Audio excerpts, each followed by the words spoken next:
안녕하세요. 오늘의 사연입니다. 구독과 좋아요 한 번씩 부탁드릴게요. 바로 사연 시작하겠습니다. 제 이름은 연수희입니다. 오늘은 아들이 죽은 지 1년이 되는 날이에요. 저는 지금 아들의 어린 시절 앨범을 보며 추억에 잠겨 있습니다.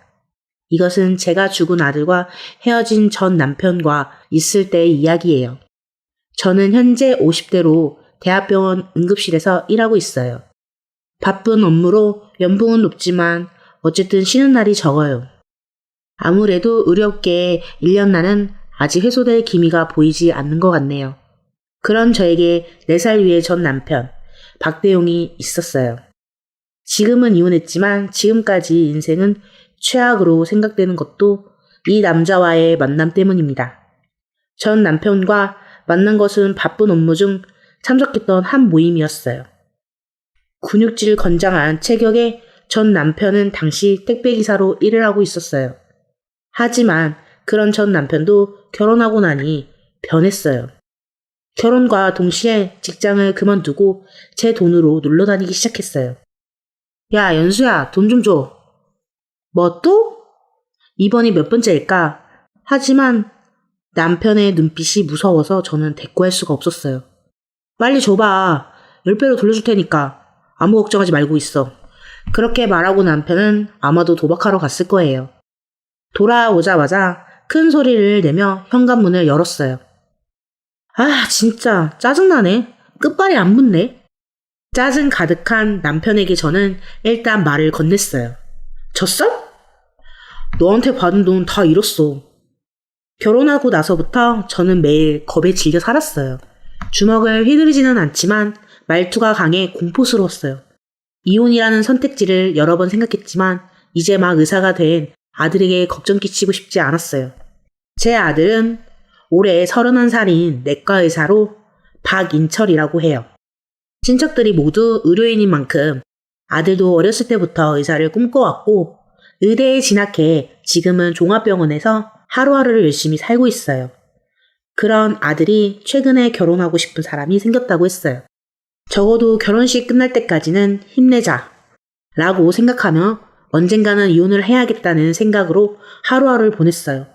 하지만 남편의 말과 행동은 점점 더 심해졌어요. 오늘 야간 근무니까 갔다 올게. 그러자 남편은 잠옷 차림으로 제게 다가왔어요. 왜? 아무 말도 하지 않고 가만히 저를 쳐다보는 남편이 차갑게 말했어요. 아직 빨래도 안 끝났잖아. 밥도 안 했고. 저는 의사 일도 하면서 집안일도 하고 있었어요. 그에 비해 남편은 무직인데도 집안일을 도와주는 것도 아니에요. 더군다나 집안일은 제가 해야 한다는 것에 화났어요. 그 정도는 당신이 좀 해줬으면 좋겠어. 저는 마음속에 담아두었던 속마음을 무심코 내뱉었어요. 그랬더니 남편이 뭐? 너 말이야. 내가 집에 있으니까 안심하고 일할 수 있는 거 아니야? 고마운 줄 알아야지. 출근해야 해서 바빠. 그러니까 적당히 해놔. 그리고 오늘 야간 근무라서 내일 아침에 올 거야. 그럼 적어도 돈은 주고 가야지 내 밥값. 그렇게 말하면서 남편은 한 손에 제게 내밀었어요. 더 이상은 정말 시간이 없어요. 대받아치고 싶은 말이 많았지만 저는 일단 출근이 급해 지갑에서 돈을 꺼내줬어요. 그리고 그대로 뒤를 돌아 집을 나섰어요. 문제가 발생한 것은 제가 심야 당직을 서고 있을 때였어요. 한 간호사가 저를 찾아왔어요. 수희 선생님, 빨리 간호사실로 와주세요. 아무래도 보통 일이 아닌 것 같았어요. 혹시 환자의 상태가 안 좋아진 건가? 저는 서둘러 달려갔어요. 그런데 도착하자마자 다른 간호사가 제게 전화를 대신 받으라고 했어요. 전화를 받은 저는 수화기를 들고 여보세요, 연수희입니다. 그러자 들려오는 것은 다른 병원의 의사였어요. 박인철 씨 어머니 맞으시죠? 인철 씨와 함께 근무하는 사람인데요. 사실 저는 그 말을 듣고 쓰러질 뻔했어요.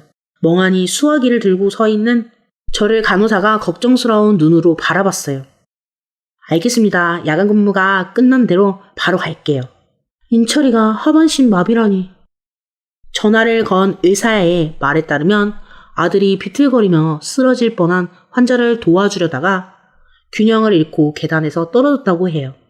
그대로 허리를 찌은 아들은 머리부터 떨어졌대요. 기절과 함께 하반신은 완전히 쓸 수가 없게 된 거죠. 야간 근무가 끝난 저는 가장 먼저 아들이 근무하는 병원으로 향했어요. 그리고 그 길에 남편을 만났어요. 당신은 여기 어떻게 왔어? 너랑 똑같지. 병원에서 전화가 왔어.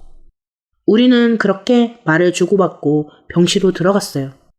그러자 병상에 누워있는 아들 옆에 한 여자가 있었어요. 누구세요? 남편의 목소리에 여자가 돌아보았어요. 그 여성은 긴 흑발이 아름다운 아들의 약혼녀, 양미경 씨였어요.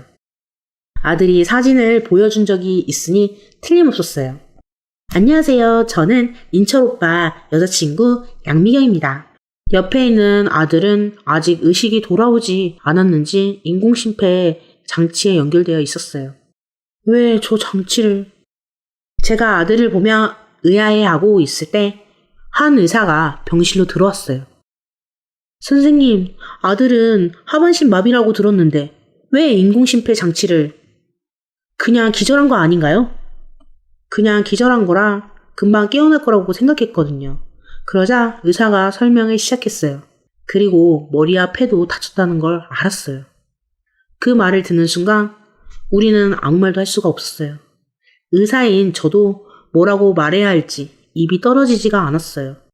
일단 수술은 성공적이었다고 하는데 중환자실은 지금 10,000원이라 어쩔 수 없이 일반 병동으로 옮겨졌다고 하더군요.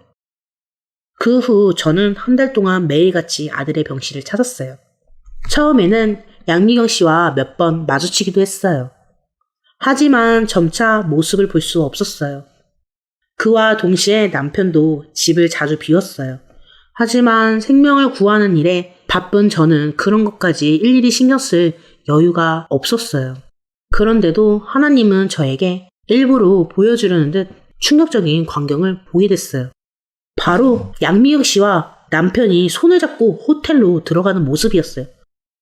왜 저 두 사람이... 그곳은 우리 집에서 그리 멀지 않은 곳이었어요. 제가 출퇴근하는 길목이기도 하고 이 동네에서도 유명한 곳이었죠. 혼란스러운 머릿속을 어떻게든 다스리며 남편을 만나자마자 물었어요. 저번에 당신이랑 양미경 씨가 같이 호텔로 들어가는 걸 봤는데 무슨 상황이야? 아, 짜증나네. 그래서 다른 데 가자니까. 혹시 양미경 씨랑 만나는 사이야?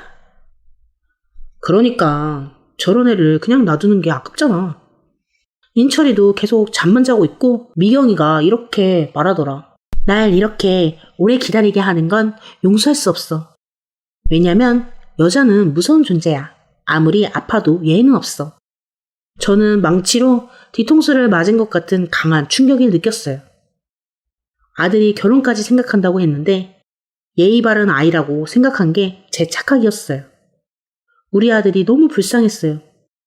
이제 그만하자. 우리 이혼해.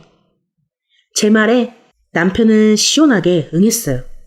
그 태도에서 진작에 나한테 관심이 없었구나 하는 생각이 들었어요. 그런 생각이 들자 더욱 분노와 슬픔이 밀려왔어요. 하지만 남편은 그런 여운을 남길 겨를도 없이 말을 이어갔어요. 위자료를 청구해도 되지만 기대하지는 마. 알다시피 난 무직이니까. 너랑 결혼한 것도 돈 때문인 거 다 알지? 당신 따위한테는 위자료 청구할 가치도 없어. 그렇게 생각하니 다행이네. 아들은 살기 위해 발버둥을 치고 있는데 그 와중에 바람을 피운 남편과 아들의 약혼녀. 이런 이유로 아들을 보러 오지 않았던 거죠. 정말 이런 말도 안 되는 일이 내게 일어날 줄이야. 저는 남편의 이야기를 듣고 나라도 절대 아들 곁에 지켜야겠다고 굳게 다짐했어요. 하지만 아들의 상태는 제 마음과 달리 전혀 나아지지 않았어요. 병문안에 갈 때마다 제가 보는 것은 눈을 감고 있는 아들의 얼굴이에요. 그래도 저는 아들이 깨어날 때까지 병실을 계속 드나들었어요. 그리고 아들이 깨어나지 않은 채 5년이 지난 어느 날입니다. 차를 몰고 아들이 있는 병원으로 가고 있는데 전화가 왔어요. 뭐라고요? 저는 폰을 떨어뜨리고 그대로 굳어버렸어요. 그날 날씨가 비가 내렸던 것으로 기억하고 있어요. 창밖에서 들리는 빗소리조차도 그때는 들리지 않았어요. 병원에 도착해 병실로 향하니 심박수에 표시하는 모니터 화면이 꺼져 있었어요. 그리고 아들의 얼굴에 하얀 천이 씌어져 있었어요. 인철아! 힘없이 중얼거리며 다가가는 저에게 의사 중 한 명이 말했어요. 안타깝게도 아드님은 10분 전에 숨을 거뒀습니다. 제가 받은 전화는 아들이 심정지했다는 것이었어요. 제가 가는 동안 필사적으로 심폐소생술이 이루어졌던 건지 한 의사는 이마에 식은땀을 흘리고 있었어요. 하지만 심폐소생술을 했음에도 불구하고 아들은 하늘나라로 떠났어요. 5년이라는 긴 세월 동안 언젠가는 깨어날 거라고 굳게 믿었는데 말이죠. 영안실로 옮기려는 아들의 들것이 옆을 지나갈 때 저는 처음으로 넋 놓아 울었어요. 그 뒤로는 눈 깜짝할 사이였어요. 저는 이를 휴직하고 장례식 준비에 몰두했어요.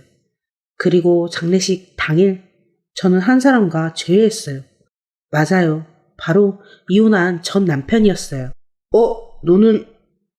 전 남편은 저를 보며 입을 열었지만 중간에 멈췄어요. 아무래도 제 이름을 생각나지 않는 모양이었어요. 벌써 내 이름을 까먹었어?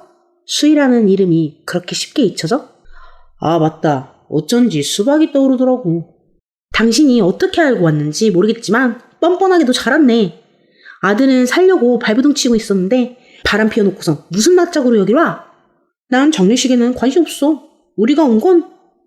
전 남편이 말끝을 흐리기 전에 뒤에서 한 여성이 말을 했어요. 그것은 바로 전 남편과 바람을 피운 원흉의 인물, 양미경이었어요. 우리는 유산을 받으러 왔어요. 당신은 끼지 말고 있어. 왜? 너 어때서 그래? 여보가 말실수할까봐 그러지. 저는 두 사람을 바라보며 멍하니 서 있었어요. 5년이라는 시간이 흘렀지만 두 사람의 사이는 여전히 좋은 모양이었어요.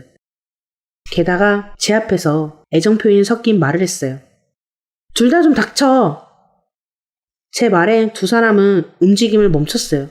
그리고 잔소리는 여전하네. 알겠으니까 얼른 유산이나 줘. 하지만 저는 두 사람의 말에 웃음이 터져나왔어요. 뭐야, 뭔데? 왜 웃는 거야? 너희들은 뭐든지 자기들 마음대로 될 거라고 생각하나 봐. 세상이 그렇게 호락호락한 줄 아나 보네? 유산이라고 했지? 인철이 생명보험을 말하나 본데 그건 진작에 없었어. 아니, 없어졌다는 게 무슨 소리야? 정말 끼리끼리 만나서 돈만 밝히고 진짜 못났네. 인철이가 어디 너희 같은 거랑 같은 줄 알아? 도대체 무슨 말을 하고 싶은 건데 그래서 결론이 뭐야? 인철이는 생명보험에 가입하기 전에 나한테 이렇게 말했어. 제가 만약 엄마보다 먼저 죽게 되면 그때까지 모은 돈이나 생명보험은 모두 유니세프에 기부해주세요. 라고 말이지. 그래서 인철이가 죽고 나서 그 뜻대로 모두 유니세프에 기부했어. 나도 물론이고 너희한테 10원짜리 하나 줄 게 없다는 거지. 아, 나 진짜 미치겠네. 전 남편의 얼굴이 갑자기 창백해졌어요. 아무래도 진심으로 아들의 유산을 받으러 온 건가 봐요. 당신, 이제 어떻게 할 거야? 유산 받는 걸로 퉁치면 된다고 이번에 차도 바꿨잖아. 두 사람이 유산에 집착하는 이유를 알게 되었어요. 자동차를 사고 유산으로 내려고 한 거였죠. 둘 다 일을 안 해? 벌어서 차를 살 생각해야지. 일해. 나는 이삿짐센터. 얘는 편의점 알바. 차를 뭘 산 거야? 포르쉐 샀는데? 주제도 모르고 포르쉐? 유산이 있다고 해도 나이도 얼마 안 됐는데 그 정도나 있을 리가 없잖아. 진짜 어이가 없네. 너희들 욕심만 채우려다가 벌 받은 거니까 앞으로 잘 물고 다녀봐. 제가 여기까지 말하니 이제야 사태의 심각성을 알았나 봐요. 두 사람은 입을 반쯤 벌린 채 아무 말도 하지 않았어요. 절망에 빠진 둘을 사람들도 매섭게 노려봤어요. 그렇게 두 사람은 경비원에게 끌려나갔고 아들의 장례식은 순수하게 아들이 생각하는 참석자들과 함께 치러졌어요. 벌써 1년이 지났구나. 아들이 죽은 지 일주기인 오늘 저는 아들의 앨범을 보며 그렇게 중얼거렸어요. 그 후로 전 남편은 할부 갚느라 등골 빠진다고 하네요. 돈 벌어서 할부 갚느라 드라이브도 갈 시간이 없을 거예요. 아들아, 넌 천국에서 좋은 사람 만나서 행복하게 살고 있어. 엄마 곧 만나러 갈게. 오늘도 제 마음속에 있는 아들에게 말을 해봅니다.